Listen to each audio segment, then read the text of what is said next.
Cleopatra, the last pharaoh of Egypt.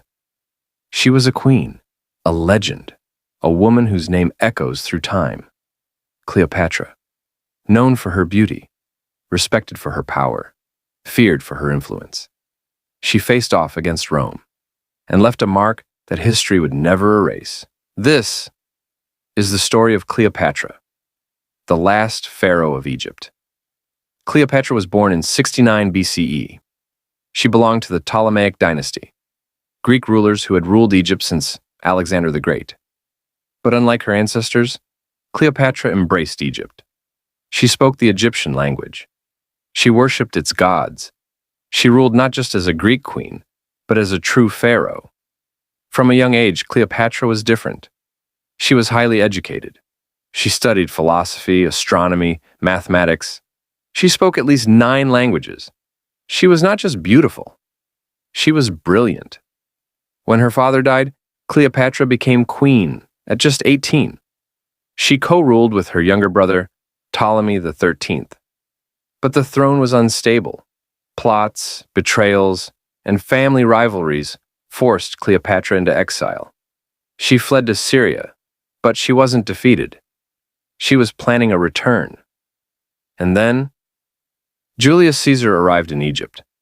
In a bold move, Cleopatra had herself smuggled into Caesar's palace. Some say she was wrapped in a carpet. Others say it was a linen sack. Either way, when Caesar unwrapped it, he met a queen unlike any other.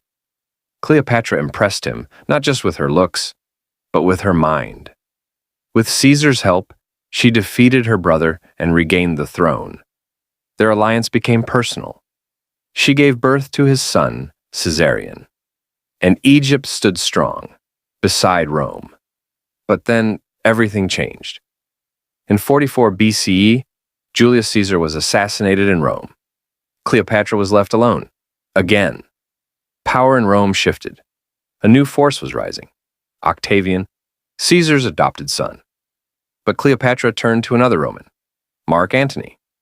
Their meeting in Tarsus was legendary. She sailed in on a golden barge, dressed as the goddess Isis. Antony was captivated. Together they formed a powerful alliance. Lovers, rulers, partners in power. But their love was dangerous. Octavian saw Cleopatra as a threat. He told Rome that she had bewitched Antony, that she wanted to rule Rome from Egypt. War was declared. In 31 BCE, at the Battle of Actium, Cleopatra and Antony's navy was crushed.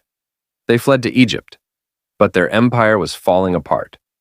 As Octavian invaded Alexandria, Antony, thinking Cleopatra was dead, fell on his sword. He died in her arms. Soon after, Cleopatra ended her own life.